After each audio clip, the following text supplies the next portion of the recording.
You want to make perfect white rice like me? All right, get a pot with a lid, some rice, and a measuring cup. It's 1 part rice, 2 parts water. For this example, we're gonna do 1 cup of rice, 2 cups of water. Pour in the rice, pour in the water. Okay, you've got your pot with your rice and your water in it. Put the lid on the pot, put the pot on the burner, and turn the burner to high. Now just let the pot sit there until it starts a rolling boil. Okay, here's where the magic happens. Rolling boil, turn the burner to off. Do not fucking touch that pot or the lid.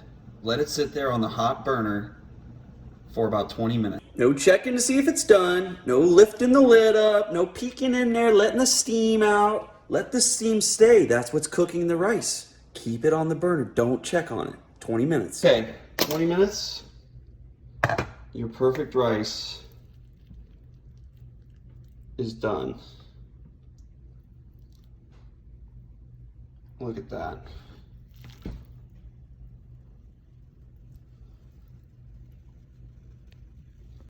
Now you're ready to go out into the world and make perfect rice just like me.